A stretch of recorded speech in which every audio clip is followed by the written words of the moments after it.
Nosso papo de hoje é sobre eleições, sobre campanha eleitoral, mais especificamente, e para esse papo eu convidei dois craques, não só vitoriosos publicitários, como homens de muito sucesso também no marketing político. Está ao meu lado Elísio Pires e do outro lado Lula Vieira. Amigos, o que facilita muito essa conversa, que quando um esquecer algum episódio do outro, o outro lembra um. Não, ele está autorizado, pode lembrar. Eles vão começar com você então. Nós temos uma campanha totalmente diferente das demais, né? com subsídio oficial, ou seja, bancadas pelo bolso do povo brasileiro, sem a participação do empresário como empresa, ele pode participar como pessoa física, e com também a participação do próprio candidato podendo subsidiar a sua campanha. Muda muito o que esperar, até porque essa campanha talvez tenha sido a mais curta em espaço de tempo e mobilização que eu já vi na história recente do Brasil. Com certeza. Não é, Anísio? O que vem por aí? Não, o que vem é que, mais uma vez, nós vamos observar o seguinte: o candidato rico não vai ter problema nenhum, né? Porque não tem limite. O único limite é o limite estabelecido para a candidatura. Quer dizer, por exemplo, o presidente da República tem 75 milhões, né, definido lá. O Meirelles já disse que vai pagar a campanha inteira do bolso dele, né? Isso faz uma diferença. Isso, de uma certa forma, já aconteceu numa eleição de prefeito de São Paulo, bem recente, né? Onde o candidato, que acabou ganhando inclusive no primeiro turno, né, botou uma bela grana do seu próprio bolso na campanha. Acho que isso aí é uma diferença bem interessante. Agora, só fazer um lembrete, né? Vê se me corrige, Lula, também, né? Um lembrete: eleições são férias da política. Esquece política, eleição é outra coisa. É isso, Lula? Eleição é outra coisa? É outra coisa. É outra coisa. O que nós estamos vendo agora são cenários que já aconteceram, mas que diferentes das últimas eleições. Nós temos agora uma polarização maior, nós temos agora o uso das redes sociais, da internet, muito mais importante do que toda a história da comunicação. Não o uso dos argumentos. As pessoas dão à internet e às redes sociais um poder que elas não têm. Elas são ferramentas, elas facilitaram a comunicação, mas o resto, a mentira, o estilo, a verdade, a maneira de se portar diante das esperanças do eleitor, não mudam em nada, apenas estamos adaptando a linguagem do veículo, a linguagem do meio, quer dizer, a linguagem das redes sociais. Botando peso nisso aí, as mídias, as novas mídias, em relação às mídias tradicionais, são rádio, TV, enfim, tem mais peso nessa eleição ou são complementares às mídias já tradicionais? Eu acho que são complementares.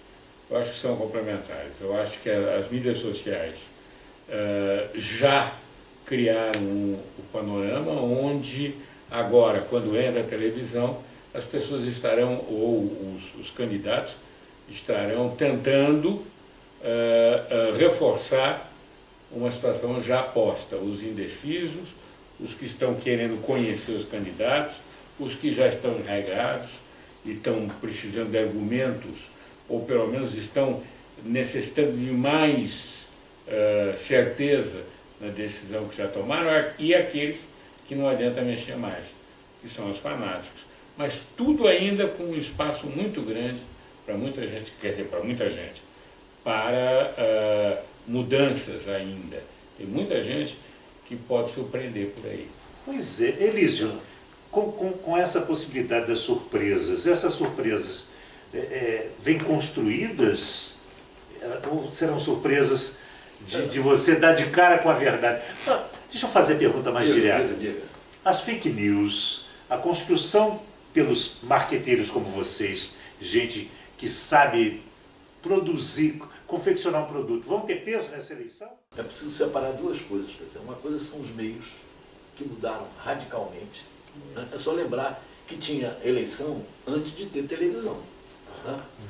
Então, quando surgiu a televisão, surgiu um novo meio. Hoje, os chamados, a mídia social aí, né? Os Facebooks da vida, WhatsApps, etc., são uma modificação dos meios, não da mensagem, né?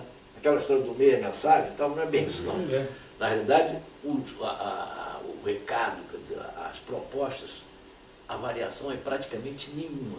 E o tipo de ajustes que as pessoas vão fazendo naquilo que está dando certo e aquilo que não está dando certo. Você É um vê, experimento essa eleição para vocês que Não, produzem campanha? se aprende a vida inteira.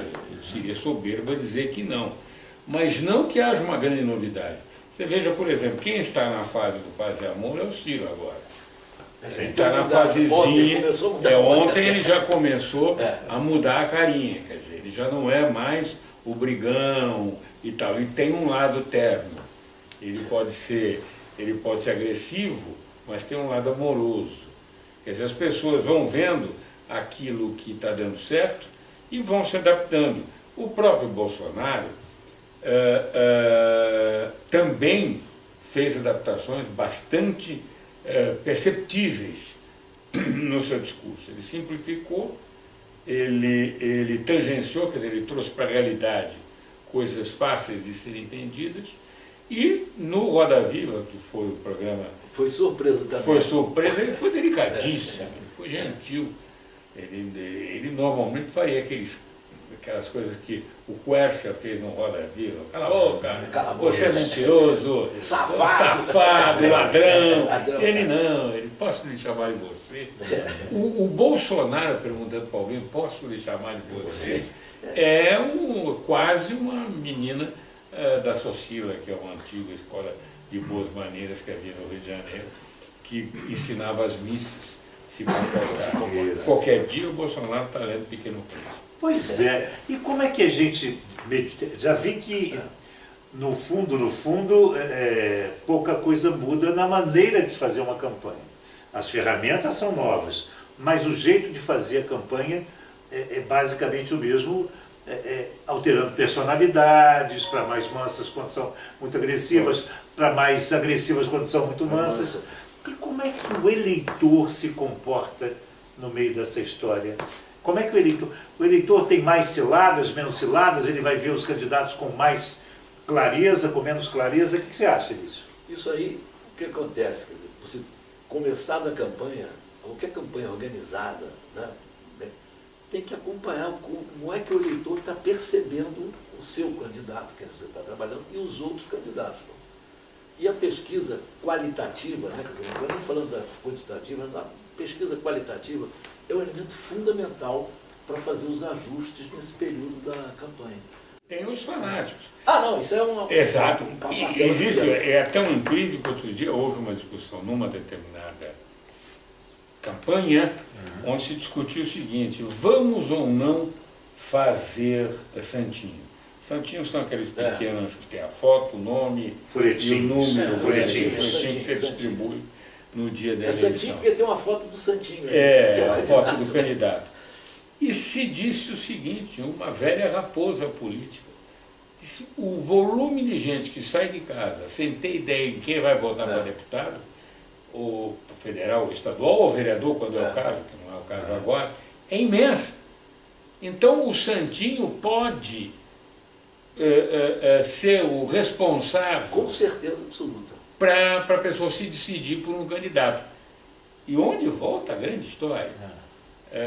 Faz pesquisas e você vai descobrir que pouquíssimas pessoas se lembram de qual foi o deputado, qual foi o deputado que ele votou. Saindo das majoritárias, que geralmente, se o candidato, como é o caso do Meirelles, que tem dinheiro, não se banca, ele tem que ir em banco porque há esperanças de parcerias ricas e negociais no futuro. Né?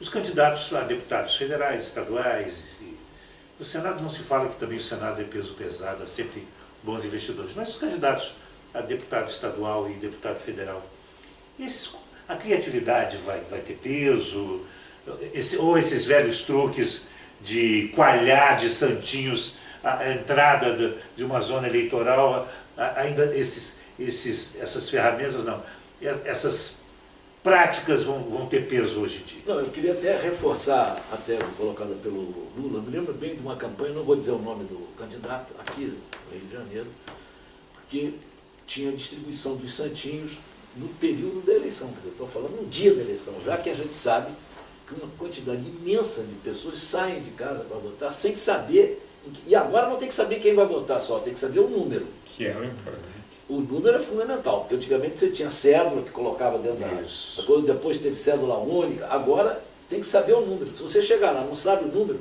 como é que vai votar no candidato? Você tem que digitar e aparecer lá a foto dele, principalmente com o problema do número agora, muito mais até do que no passado. Pegando esse gancho rico, Lula, a gente tem o Rio de Janeiro, principalmente a cidade do Rio de Janeiro, não só a cidade, um grande rio tomado de milícias, narcotráfico, de regiões inexpugnáveis, regiões onde você só entra com permissão do dono do lugar, né? Seja miliciano, seja traficante. Né? Zona Oeste, por exemplo, alguns municípios da Baixada, Japeri teve um prefeito preso por narcotráfico, só para mostrar. Que ainda disse não, que e o vai presidente da resolver Câmara baixar. o presidente da Câmara parece estar fugitivo até hoje. O presidente da Câmara é um dos acusados, o outro vereador está preso, Tá preso também. também. Como é que a gente pensa isso aí? Quer dizer, não é uma eleição simples, não é uma eleição onde onde o convencimento apenas vai eleger um candidato. Tem todos Não. esses dispositivos contrários. Curral eleitoral ainda Pois é. existe. Como é que faz? Medo de não votar no candidato local que tenha grande influência existe. E existe uma outra coisa, o sujeito está lá. As pessoas ainda, eu acho que não é só no Brasil, mas em boa parte do mundo, ainda não percebem a relação direta entre o seu bem-estar e, por exemplo, a ação parlamentar de um deputado e etc. Então, aquele cara que vai na casa, que fala, que acena, o sujeito que é mencionado no bar, que aperta a mão, ainda tem uma grande influência. E as pessoas tendem a gostar, embora repitam, não, só vem de 4 em 4 anos e tal, mas no fim acaba se rendendo a esse tipo de contato. Você vê quanta gente é eleita, tem uma votação expressivíssima em lugares que não moram, não vou citar nomes aqui. Evidentemente, naquele curral eleitoral, o grande influenciador vendeu aquele candidato para aquele local. Ainda nós temos, ainda a democracia tem essas falhas. Vamos eleger então um monte de, mas se não bandidos, É. representantes Mas não é de... nem É isso. isso. Falar nisso, eleição está aí. Que Assembleia Legislativa a gente vai eleger para o Rio de Janeiro? O que vocês estão sentindo que vem por aí? Que deputados federais nós vamos... Vai haver muita renovação? Não vai ter? Que governador vem aí? Que presidente vem aí? Ô Lula, já dá para ter um desenho? Olha, tem fumaça no ar ou ainda não há sinal nenhum? A minha opinião, não sei se o Elísio concorda, mas a minha opinião é a mesma do grande filósofo grego-egípcio Fernando Collor de Mello. Que outro dia, quando eu digo outro dia, semana passada... Aliás, deixou de ser candidato. Deixou de ser candidato a candidato. presidente. Semana passada diz, não tenho ilusão. Será pouquíssima, baixíssima renovação. Quer dizer, haverá gente nova, mas haverá também muita gente velha reeleita. Estou falando no Congresso e nas Assembleias. Mantendo mais ou menos a mesma coisa, 60 por 40? 60 por 40. Não existe essa busca desesperada. Da boca para fora existe o novo, o novo, o novo, o novo. Mas na Não, realidade... e às vezes também, sem interromper, o novo é filho do velho. Acontece isso com Que de grande novo frequência. tem nada. Nada. De novo, não tem nada.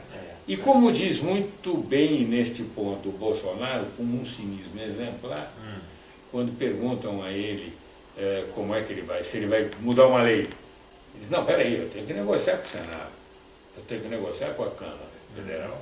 Não é assim. O presidente não decide mudar a lei da aposentadoria. Isso é um negócio. E um negócio que você vai começar a mexer com todos os interesses. Democracia é isso, infelizmente. Não vai ter ditador. E nem os ditadores da nossa república, nenhum deles jamais deixou de negociar. Pode ser que esse negócio tenha sido organizado dentro do quartel, minimizar a oposição de alguma ala da força armada que pertencia, mas o Geisel negociou, todo mundo, quando eu digo negociar, não é a troca de dinheiro, mas olha, se eu fizer isso, eu disse, não, isso não e tal. Sempre você tem que negociar com seus pais, mesmo que seja, entre aspas, um ditador. O que vem por aí? Vem uma eleição de políticos mais conservadores, mais ousados, continua como o Lula acredita, Elísio, tudo como antes, a renovação vai ser a mesma, não vai ser essa expressiva como a gente julga que vai ser. O que vem por aí? Quem é que vai governar a gente na próxima eleição?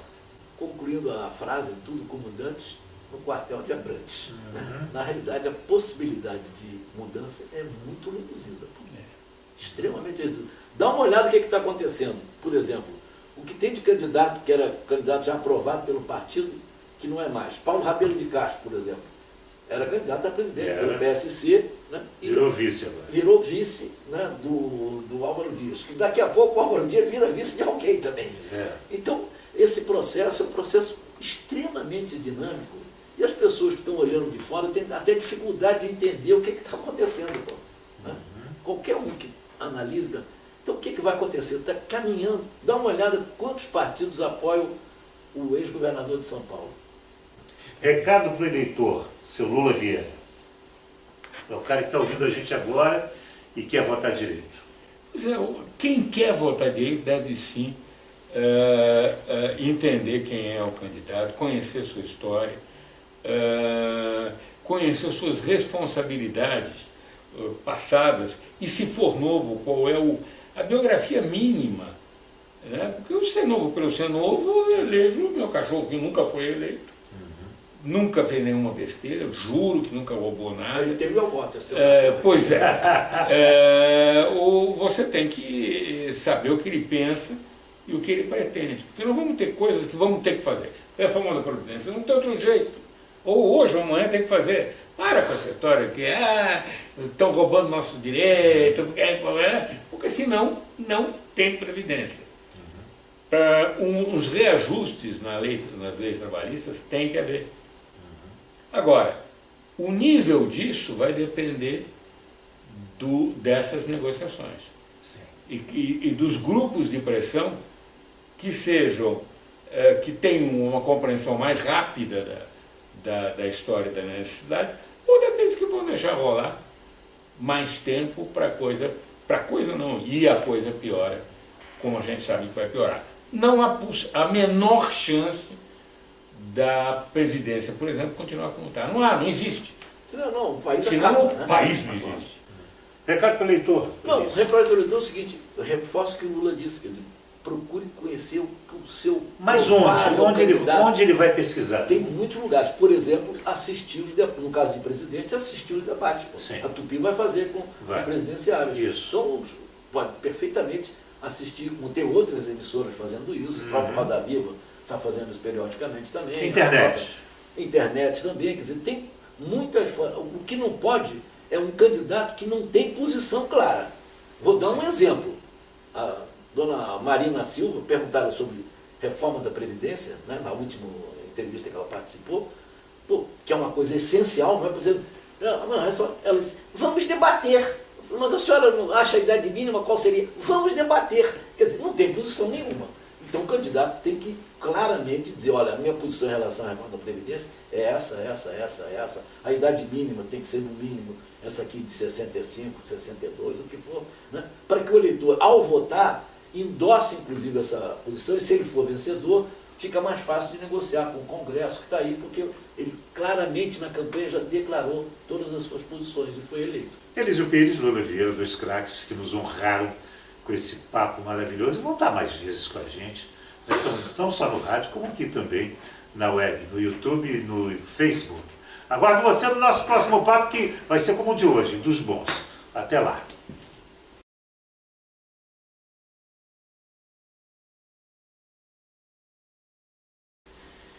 Elísio Pires, me conta um segredo dessas andanças nacionais e internacionais, fazendo campanha, alguma coisa que você jamais contou para a mídia e vai contar agora para a gente aqui. Não vou. Não vai? Não, eu tenho Por quê? uma regra básica na minha vida profissional. Eu não falo sobre campanhas que eu fiz. É mesmo? Não, nunca falei.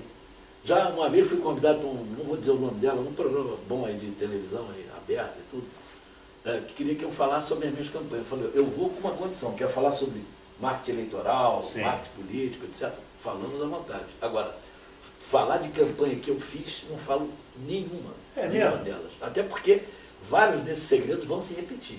Né? Tomou Então é bom manter em segredo. Tomou muito susto com os candidatos, assim, foram surpreendentes eles? Olha, eu tenho uma posição nos últimos anos, né, um pouco radical em relação a isso. Eu, de uns anos para cá, só faço campanha de em quem eu votaria.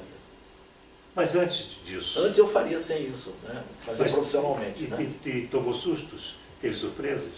É normal, é muito normal. Lula Vieira, você não é como Elísio, você conta as histórias, mas não vai dar o santo, vai dar um milagre. Eu posso dar um milagre porque esse nunca mais vai querer ser candidato na vida. Então diga. O Gabeira, Ah, eu tenho 2 episódios com ele que só exaltam a figura de Gabeira. Eu era o responsável pela criação da campanha, junto com o Góes. E um dia, quem cuidava do dinheiro, da arrecadação do dinheiro, chegou ao Gabeira e disse, Gabeira, chegamos lá, dentro do orçamento. Ele disse, então agora pare de arrecadar. Foi a única vez em toda a minha vida que eu ouvi alguém fazer isso. E outra foi uma criatura conhecidíssima no Rio de Janeiro, muito popular, que chegou e disse, eu queria, via amigos, queria apoiar a candidatura do Gabeira. O Gabeira disse, não aceite. Daí o intermediário disse, mas peraí, apoio não se nega. Ele disse, não, neste caso, não quero este apoio. Daí a pessoa disse, Gabeira, assim você vai perder a eleição. Ele disse, assim eu vou perder a eleição. Eu acho isso... E eu posso E falar realizou-se a profecia dele. e realizou-se a eleição. E não ficou rico. As duas coisas. Aliás, é uma grande figura. Pois é, por isso que eu estou falando. abraço pro Gabeira. É.